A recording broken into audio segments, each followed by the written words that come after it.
Nos encontramos en plena primavera, concretamente en las semanas previas al verano, y es la etapa, por todos conocido, en la que más visitantes registran nuestro pueblo. Hoy nos queremos acercar hasta la oficina de turismo para convertirnos en uno de esos turistas que vienen pidiendo información sobre Castiblanco de los Arroyos. Vamos a conocer, como si fuéramos turistas, qué recursos, qué servicios y qué monumentos debemos visitar a nuestro paso por nuestro pueblo.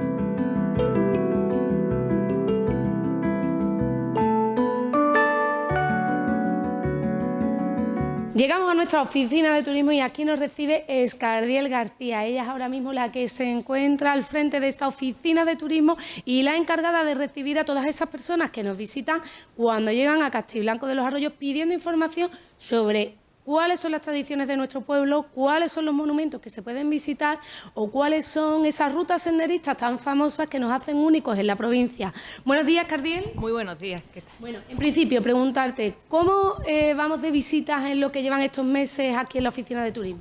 Bueno, pues ahora mismo estamos, como has dicho, en temporada alta. Abril ha sido un mes con mucha afluencia de visitantes, sobre todo de peregrinos. Hemos tenido quizás diariamente, en ciertas semanas, pues el albergue lleno y aquí dentro de la oficina pues visitas de 10, casi 15 personas, por las tardes sobre todo, cuando llegan. Y ahora, poquito a poco, vamos a empezar a bajar, obviamente, cuando coincide con el calor. Y estamos recibiendo ahora mismo en torno a 2 o 3 turistas de diario. Eso sería entre semana, los fines de semana me imagino que esa afluencia de visitantes aumenta.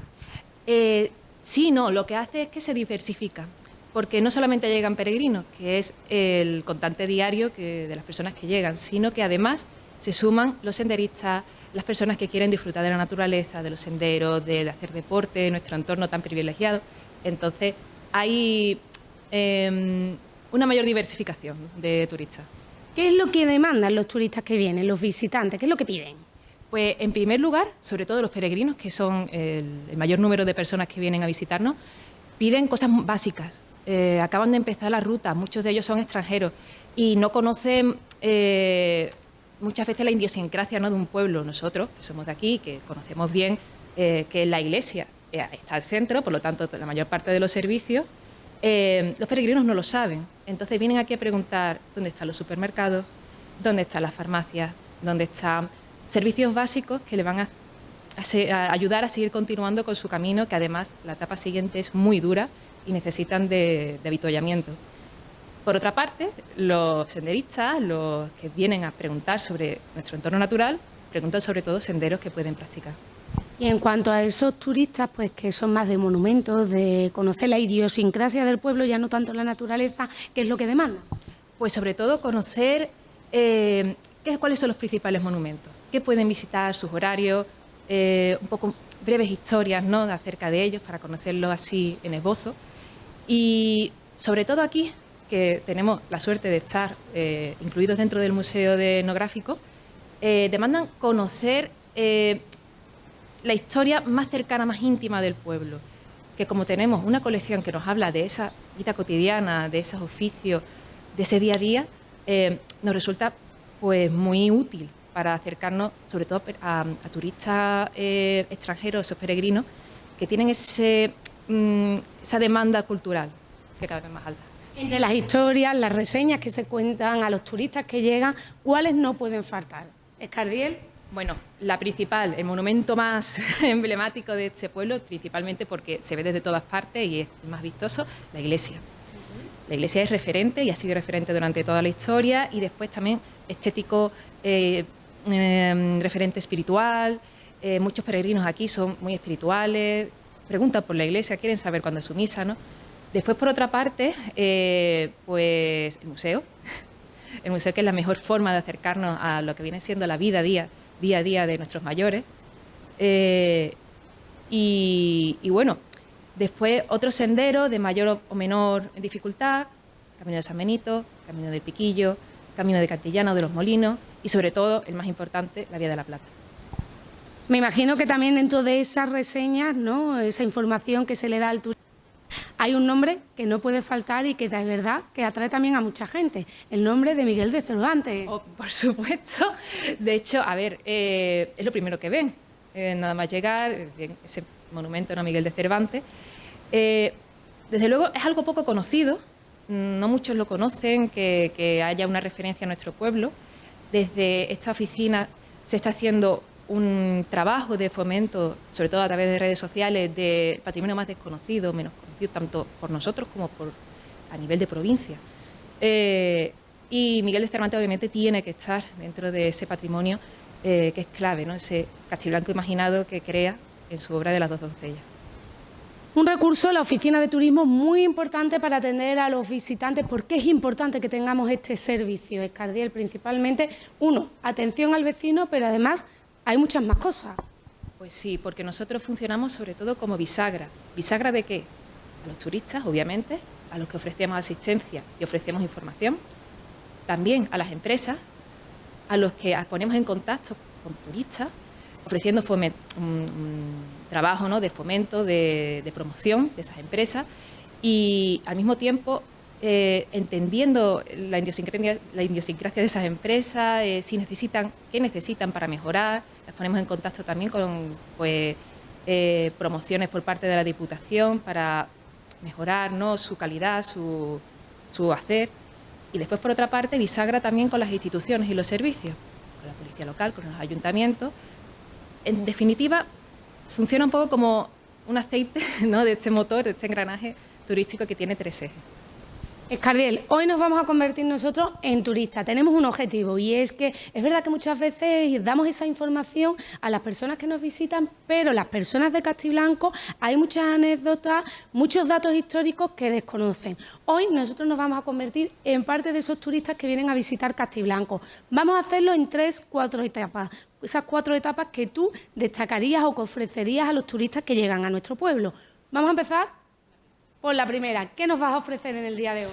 Pues vamos a empezar por el principio. El principio, obviamente, pues son los orígenes del pueblo de Castiblanco. Vamos a empezar desde La Malena, desde el mirador del Altozano, bajando por el Altozano, 1 de Mayo.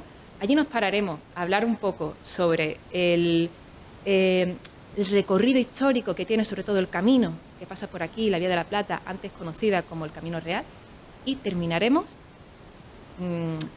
para seguir más adelante, pero terminaremos aquí en este episodio en el siglo XVIII, en el siglo de las luces, con la Iglesia. Escardiel, ¿qué te parece? Siempre hay un dicho que yo lo utilizo mucho: una imagen vale más que 1000 palabras, así que ¿qué te parece si nos vamos fuera y recreamos esa historia de Castiblanco, esos orígenes, desde la calle? Por supuesto, vámonos, ya. Vámonos.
Como nos ha comentado Escardiel, vamos a comenzar por los orígenes de Castiblanco. Para ello, como todo el pueblo sabe, nos tenemos que trasladar hacia la barriada de La Malena. Concretamente, aquí comenzó a surgir Castiblanco de los Arroyos. ¿Y cómo fue eso en la historia? ¿Cómo lo situamos, Escardiel? Pues mira, aquí, en este punto, como tú bien has dicho, nace Castiblanco. Esto lo tenemos y lo sabemos porque gracias a las intervenciones arqueológicas que se hicieron en su momento se descubrieron, aparte de muchas fuentes orales que nos hablaban, ¿no?, de ese origen que se situaba aquí en este punto bajo nuestros pies. Pero es que además, si nos damos la vuelta y vemos todo el paisaje que tenemos justo detrás nuestra, no solamente podemos entender por qué aparece Castiblanco en un punto en concreto, sino que además podemos entender qué es lo que lleva a su desarrollo, a que estemos hoy día a día y nuestra vida en el pueblo sea como es, ¿no? Tenemos a todo aquí, detrás nuestra, toda la ribera del Cala. Una ribera, junto con el Viar, que nos da agua, que nos da tierras fértiles, pastos para nuestro ganado. También que ha servido durante muchos milenios de vía de comunicación entre la Vega y la Sierra, que somos nosotros. Y además podemos ver, observar aquí también a nuestras espaldas, Sierra Morena, los montes muy alomados, muy bajitos, que nos ofrecen protección. Y al mismo tiempo nos dan la oportunidad de ver a nuestro alrededor, de controlar nuestro terreno y de apropiarnos de usar sus recursos, la leña, la caza, el pasto para el ganado. Todo eso es lo que explica que nuestro pueblo viva y la forma de vida que ha tenido durante todos estos siglos nuestro pueblo, que ha sido principalmente poblamiento muy disperso, como hasta hace muy poquito. Granjas a los pies del agua, a los pies de los ríos normalmente, o sobre colinas, es decir, aprovechando el agua, aprovechando los recursos forestales, los recursos de control de los montes, que al fin de cuentas se mantienen durante mucho tiempo. De hecho, tenemos constancia de granjas que llegan desde prácticamente de época romana hasta el día de hoy. Más que granjas, son pequeños chozos, pequeños cubículos de pastores, que se siguen usando prácticamente, ya te digo, hasta el día de hoy. Eso es así hasta el siglo XIV. ¿Qué ocurre en el siglo XIV? La conquista cristiana. Tenemos las huestes, ¿no?, de Fernando III, que van desde Jaén huyendo, bueno, más que huir, al revés, ¿no?, van hacia abajo en el valle, llegan a Sevilla, la asedian y la toman. Empieza la repoblación, empieza cambios en el poblamiento. Las poblaciones islámicas huyen, se van a las montañas. Prácticamente esta zona se queda desierta porque no es interesante para los nuevos pobladores de cristianos también. Sin embargo, todo cambia por un elemento, que es el elemento que da nombre a nuestro pueblo, un castillo, o más bien una torre. Esta torre, que se situaría en este cerrito de La Malena, ¿qué está haciendo aquí, en el siglo XIV? En primer lugar, como he dicho, controlando una vía de paso de la ribera del Cala, que además, paralela, tiene una vía de paso milenaria también, que es la que se denominará más adelante como Vía de la Plata. En esta vía de paso, ¿qué ocurre? Pasan ganado, pasan comerciantes y pasan también tropas, y esto lo sabían porque por aquí probablemente pasaron las tropas de Musa, que fue quien llegó desde África a tomar pues prácticamente toda la península. Entonces, claro, los cristianos tenían que tener control de este camino tan importante que va desde la valle hasta las montañas recónditas. Entonces, había que tener cierto control, se plantea aquí esa torre, que además funciona como imán. Ese imán que le da seguridad a esas personas que viven dispersas y que empiezan a crecer bajo su sombra, bajo su seguridad. Y así es como nace Castiblanco, a la sombra de un castillo o de una torre. Lo curioso de esta historia es que la torre tiene muy poca vida, dura un siglo, más o menos. ¿Por qué? Porque nace con un periodo muy de dificultades sociales, sobre todo, porque es la guerra de Portugal, la guerra también de frontera. Aquí esta zona estaba despoblada, como te digo, y entonces se intenta poblar. Y un siglo después, esa inestabilidad desaparece. Queda el pueblo, queda el nombre, desaparece el castillo. Un pueblo que, ¿cómo era cuando surgió? Pues pequeñito, estaba como he dicho, a la sombra de ese castillo, y tenía además un referente que nace con él, que era la iglesia de la Malena, o después posterior ermita, que también tenía ese perfil, ¿no?, de fuerte, de fortaleza, como veremos más adelante. Y que nace ese pueblo, sobre todo a partir del momento que se crea el concejo, el ayuntamiento, es decir, la institución que gestiona a esos vecinos. Vecinos que, como se verá más adelante, pues mantienen esa forma de vida agrícola, agropecuaria, que van sobre todo a trabajar al campo, duermen aquí, y bueno, que se mantendrá esa forma de vida con los siglos, y de hecho esa es una de las cualidades de los valores de este pueblo, en general de todos los ambientes rurales, que mantiene una identidad desde sus orígenes hasta el día de hoy. Escardiel, recapitulando, siglo XIV. XIV, una torre Y una ermita. Una ermita, se llama La Malena, Sí. la torre, La torre. castillo, que daría nombre A Castiblanco. a Castriel en aquellos momentos. Exactamente, sí. Un pueblo agrícola Ujú. que se dedica al campo, Sí, pueblo pequeño, pueblo pequeñito. que además se encuentra en una situación geográfica privilegiada, lugar de paso. Ujú.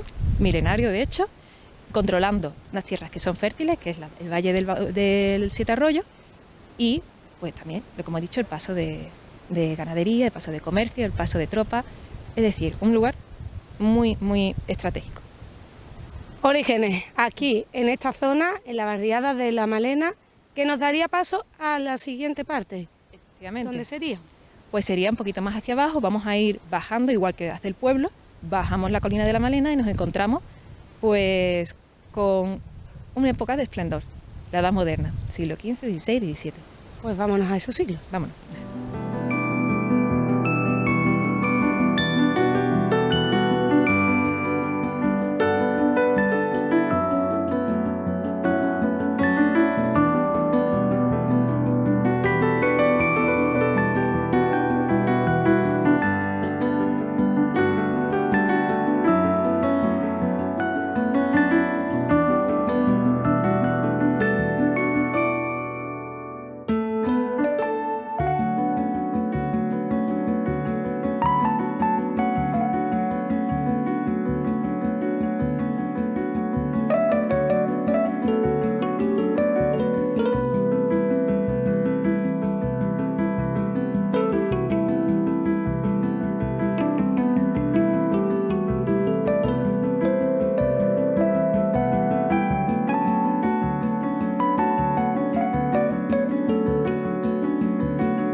Escardiel, nos encontramos en otro de los enclaves que van a formar parte de este reportaje, concretamente aquí, justo en la Plaza Primero de Mayo, que también tiene parte de su historia. Hemos venido recorriendo desde lo que es esa zona de La Malena, la calle Altozano hacia abajo, y nos paramos aquí, ¿por qué?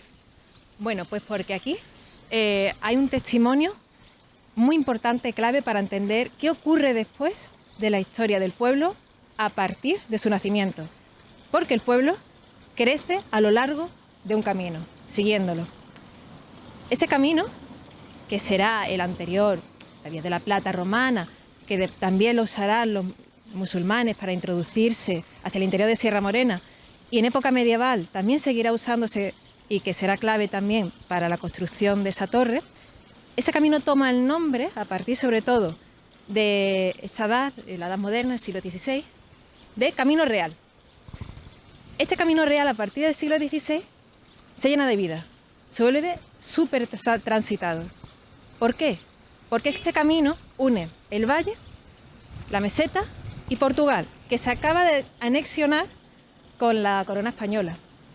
Por aquí pasan todavía ganaderos, pasan pastores, pasan muchos comerciantes que vienen y van a zonas importantes económicamente como Lisboa, como Sevilla, y además pasan personas muy variadas, como por ejemplo el rey Carlos V a su paso por las bodas que serán la que sea la anexionadora, ¿no?, con Portugal, otras personas, como por ejemplo un recaudador de impuestos con cierta mano para escribir, como se recordará pues por los siglos de los siglos, que será Miguel de Cervantes, que pasó por aquí obviamente, y bueno, personas muy variadas, de muchos estratos sociales, que van cambiando la fisonomía del pueblo. El pueblo se va adaptando a este camino, a este trasiego. Por un lado, bueno, ojo, también este grabado que vemos aquí es fruto de ese paso, de ese viajero, en este caso de un viajero que se llama Cosme III de Medici, duque de la Toscana, que está recorriendo toda la península ibérica antes de convertirse en duque, porque todavía no lo es. Y aquí deja constancia, deja una imagen, una foto de lo que era el pueblo en ese momento, en el 1668-69, que es cuando se llega aquí. ¿Qué es lo que vemos? Vemos, por un lado, una Malena que ya está aislada, de la que no queda ninguna referencia al castillo, que solo queda la ermita, una ermita que nos lleva a los orígenes de ese pueblo encastillado, ese pueblo fortaleza, con esos muros grandes, ¿no? Esos grandes contrafuertes. Pero está sola, está aislada, es un punto de referencia, pero el pueblo se ha movido, como he dicho, a lo largo de ese camino, que pasaría en lo que viene siendo el camino de Toledillo, entraría al pueblo por Pilar Viejo, por la zona de la Cuesta de la Espina, ¿no? Y es un pueblo en el que vemos nuevos elementos que no estaban. La iglesia todavía no es la nuestra, todavía falta para que sea más parecida a la que tenemos nosotros, pero ya se perciben ciertas formas moriscas, ¿no? Que se le denomina, es decir, una forma mudéjar, que fue su origen. Después vemos muchas casas, pequeñas casas repartidas entre la iglesia, entre las pequeñas lomas. Muchas de ellas eran mesones que acojan a esos vecinos, a esos trasiegos, de una forma un poco precaria, como nos hablaba Miguel de Cervantes, porque ofrecía lo mínimo de comida, y bebida para el viajero y para su animal, también cama. Era como más un albergue, más que un hotel, ¿no? Y también ermitas, lo que pasa es que no se ve, no se aprecia la ermita de San Sebastián, que nos hablan también de nuevas formas de organización que se mantendrán a día de hoy, como son las hermandades. Y vemos aquí a un castiblanqueño, en esta esquinita de aquí. Un castiblanqueño que nos habla que va a trabajar al campo. Se mantienen esas formas de vida tan ligadas al agropecuario, al campo, al trabajo del campo, a la caza, al ganado.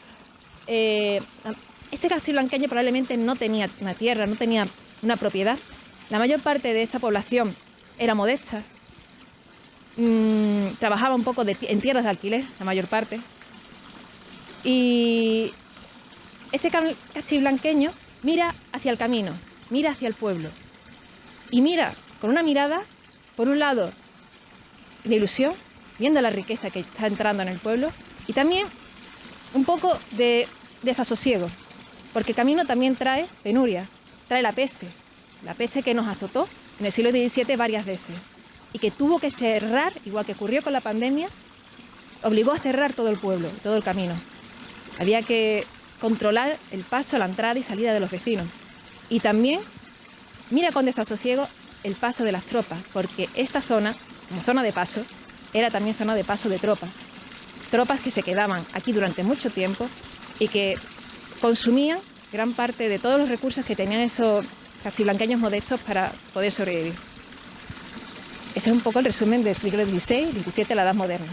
Edad moderna, edad de esplendor, en el que Castiblanco comienza a crecer, en el que comienza a llegar las riquezas a nuestro pueblo, la prosperidad, pero como que tú también estás diciendo, en el que, bueno, los vecinos y vecinas lo ven con cierta reticencia. Exactamente. Además, es un esplendor que va, a su vez, acompañado con una sombra muy amplia, porque el barroco es lo que tiene, ¿no? Esas épocas lo que tiene, el esplendor y la oscuridad, muy fuerte, el contraluz, ¿no?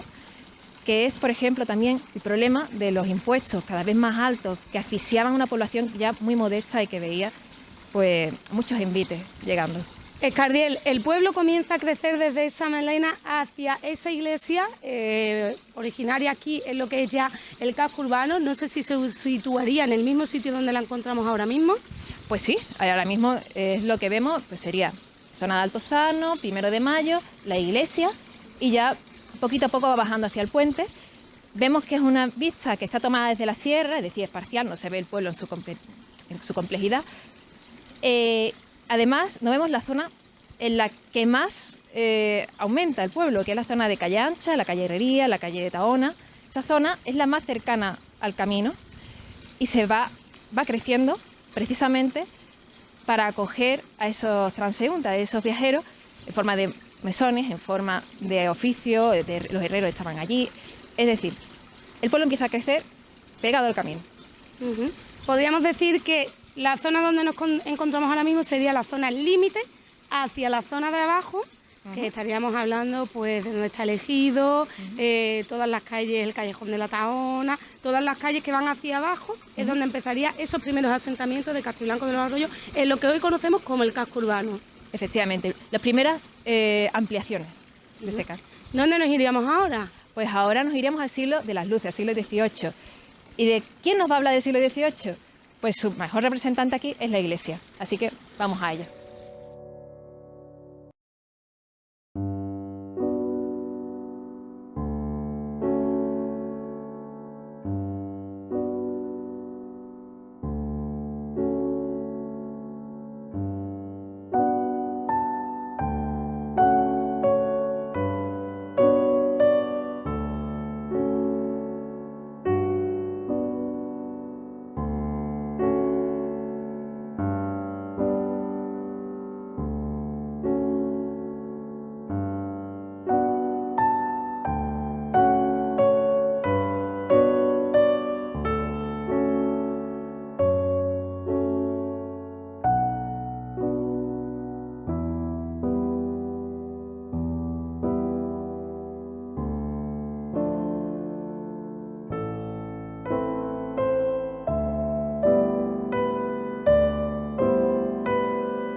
Escardiel, y llegamos pues al punto final del reportaje de los 3 sitios por los que vamos a pasar y vamos a hablar de los orígenes de Castiblanco, y lo hacemos concretamente aquí, en la fachada de la iglesia, que no sé si la fachada es tal cual contempla lo que era la estética originaria, ha cambiado. Cuéntanos un poco. Pues mira, la iglesia es verdad que sufre varias reformas, varios cambios, ¿no?, en su fachada, y sobre todo tiene el cambio definitivo en el siglo XVIII. En este siglo, esta iglesia, esta zona, ¿no?, Castiblanco, da la bienvenida a la luz. ¿La luz de qué? Porque estamos en el siglo de las luces. Es el siglo de las reformas, el uso de la razón para hacer la sociedad mejor. Es un siglo muy social. Es un siglo que busca mejorar la sociedad, busca de los derechos. Se plantean los primeros derechos de los hombres en este momento. Se plantea también reformas muy importantes, muy grandes, las reformas de cara a la educación, de cara a la sanidad. Las primeras constituciones se plantean en este momento también. Es un momento de cambio, es un momento en el que el hombre dice: salgo y quiero cambiar el mundo, quiero hacerlo mejor por mí y por todos los que me rodean. Es un siglo lleno de luz, una luz que llega al pueblo en forma de destellos, por decirlo de alguna forma.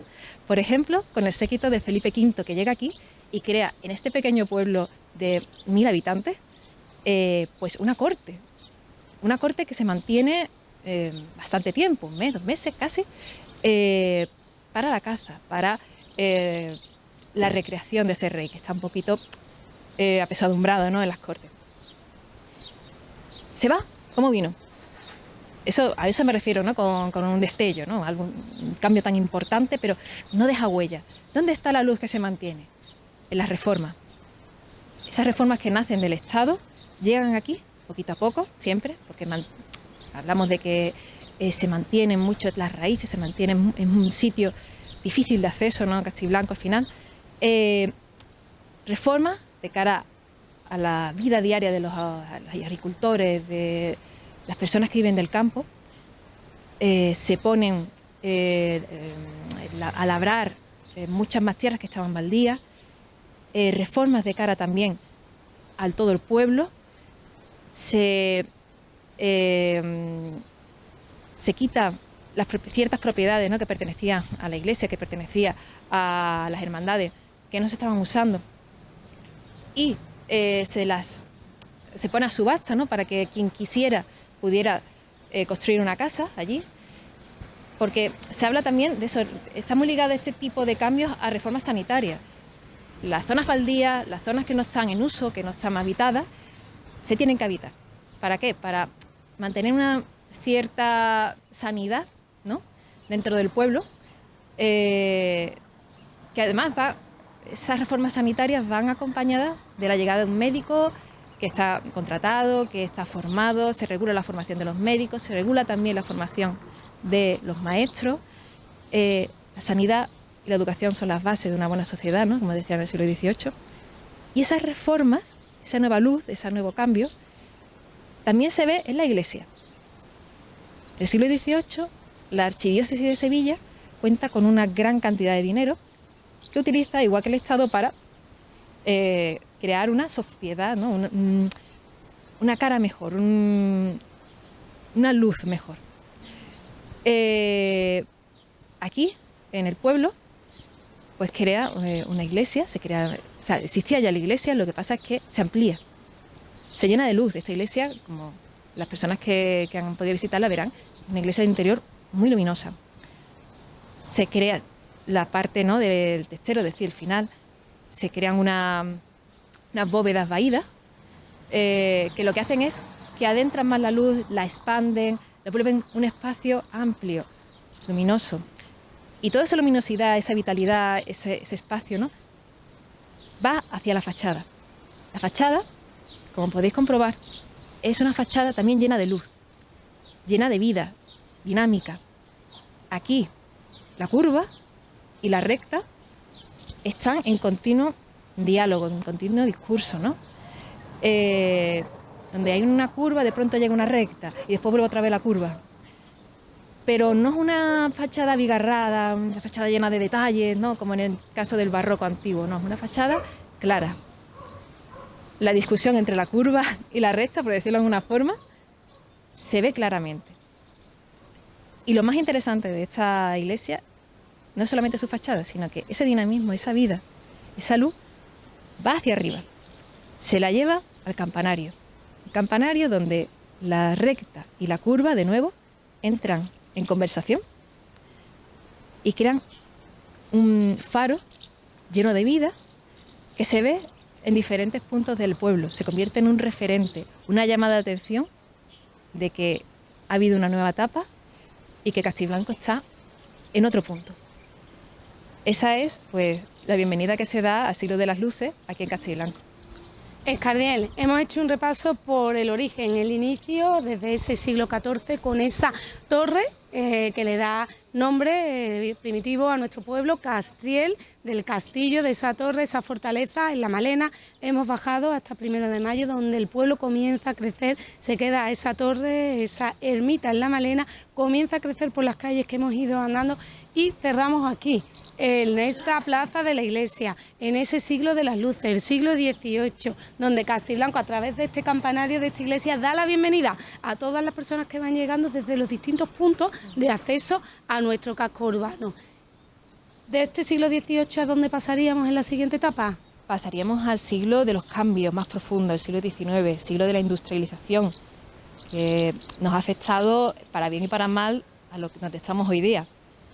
Veremos muchos cambios y muchas cosas que permanecen también. Un siglo de industrialización que aún hoy en día podemos nosotros ver, creo, a través de las fachadas de algunas casas que se mantienen, a través de la vida social de Castiblanco, que se ha quedado, ha permanecido con lo que son las tradiciones más populares y que, Escardiel, si te parece, lo dejamos para una segunda etapa de estos episodios que vamos a ir contando sobre la historia de nuestro pueblo. ¿Te parece? Claro que sí. Pues nada, esperemos que hayáis disfrutado tanto como nosotros conociendo algunos de los detalles que han formado parte de la historia de nuestro pueblo desde sus orígenes, en este caso hasta el siglo XVIII, y que continuaremos adelante con la industrialización de Castiblanco.